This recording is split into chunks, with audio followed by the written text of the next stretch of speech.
सोचिए जरा, एक सुपर पावर रात के अंधेरे में चुपके से एक देश में घुसती है और वहां के राष्ट्रपति को ही उठाकर ले जाती है। बिल्कुल किसी एक्शन फिल्म की कहानी लगती है ना? खैर, आज हम एक वायरल वीडियो के इसी जबरदस्त दावे की पड़ताल करने वाले हैं।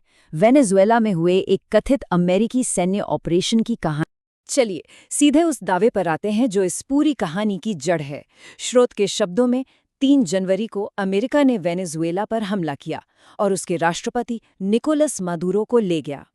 ये सिर्फ किसी राजनीतिक तख्तापलट का आरोप नहीं है, ये एक पूरे देश के लीडर के अपहरण का दावा है। और बात यहीं पर खत्म नहीं होती। खान जीएस रिसर्च सेंटर नाम की यूट्यूब चैनल का दावा है कि राष्ट्रपति मादुरो को सिर्फ उनके पद से नहीं हटाया गया, बल्कि उन्हें एक अमेरिकी जेल के अंदर रखा गया है। सोचिए, एक देश का ड्यूटिंग राष्ट्राध्यक्ष किसी दूसरे देश की जमीन पर कैद। तो फिर सबसे बड़ा सवाल उठता है, क्यों? आखिर कोई देश इतना बड़ा, इतना नाटकीय कदम क्यों उठाएगा? स्रोत का कहना है कि हमें आधिकारिक बयानों के पीछे देखना होगा, असली वजह को समझना होगा। और वो वजह है संसाधन। दुनिया को दिखाने के लिए जो वजह बताई गई वो थी ड्रग्स की तस्करी के खिलाफ लड़ाई। लेकिन स्रोत का आरोप है कि तो बस एक पर्दा था। असली कहानी, असली मकसद कहीं ज्यादा बड़ा और लालच से भरा हुआ था। तो ये असली इनाम क्या था? हम बात कर रहे हैं दुनिया के सबसे बड़े तेल के भंडारों की, बहुत बड़े लिथियम डिपॉजिट्स की और सोने के बड़े बड़े भंडारों की। स्रोत का तर्क साफ है, असली लड़ाई इन खजानों के लिए थी, न कि नशीले पदार्थों के खिलाफ। तो चलिए अब इस कथित हमले की जो पूरी कहानी बताई गई है उसकी गहराई में उतरते हैं।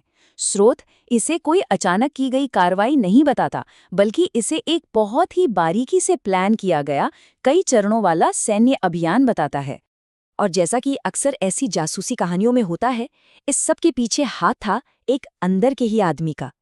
दावे के मुताबिक ये पूरा ऑपरेशन इसलिए मुमकिन हो पाया क्योंकि मादुरो के ही एक बहुत ऊंचे सैन्य अधिकारी ने गद्दारी की। इस भेदिये का कोड नेम था कार्डिनल। ये कोई छोटा मोटा ऑपरेशन नहीं था जैसा कि दावा किया गया है, बल्कि एक बहुत बड़ा सोचा समझा हमला जिसमें करीब 150 लड़ाकू विमान और एक पूरी की पूरी नौसेना शामिल थी। और इसे बाकायदा 5 अलग अलग चरणों में अंजाम दिया गया। जमीन पर एक भी सैनिक के उतरने से पहले एक हाईटेक जंग छेड़ दी गई थी। दावे के मुताबिक देश के पूरे डिफेंस सिस्टम को अंधा और बहरा करने के लिए स्टेल्थ ड्रोन, रडार जैमिंग और तौर मैलवेयर का इस्तेमाल किया गया। कहानी में जिस स्तर की टैक्टिकल डिटेलिंग है वो भी काफी ध्यान खींचती है। ये तक दावा किया गया है कि डेल्टा फोर्स के कमांडो ने राष्ट्रपति मादुरो को एक मजबूत बंकर के अंदर खोजने के लिए दीवार के आर पार देखने वाले रडार का इस्तेमाल किया। लेकिन इस कहानी का असर सिर्फ वेनेजुएला तक ही सीमित नहीं है। वीडियो का तर्क है कि इस एक घटना से पूरी दुनिया में शक्ति का संतुलन बिगड़ सकता है। मतलब इसके भू राजनीतिक झटके पूरी दुनिया महसूस करेगी। रूस के लिए ये एक बहुत बड़ी बेइज्जती की तरह दिखाया गया है। उनके मशहूर S-300 एयर डिफेंस सिस्टम को पुराना और बेकार बता दिया गया।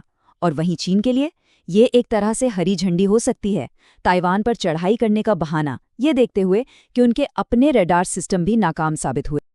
और अब कहानी का रुख मुड़ता है और इसका सीधा कनेक्शन जोड़ा जाता है दर्शकों के साथ।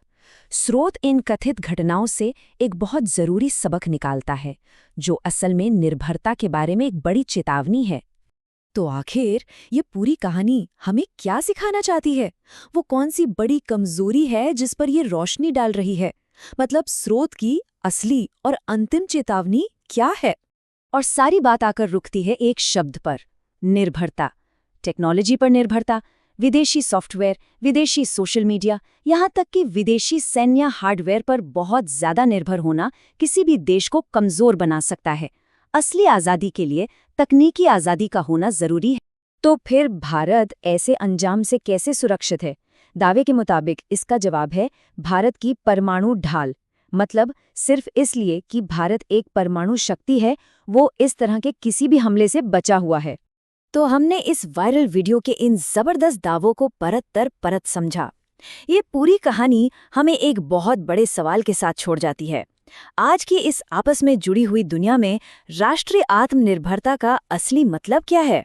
और कोई भी देश अपनी संप्रभुता की रक्षा आखिर करे तो कैसे?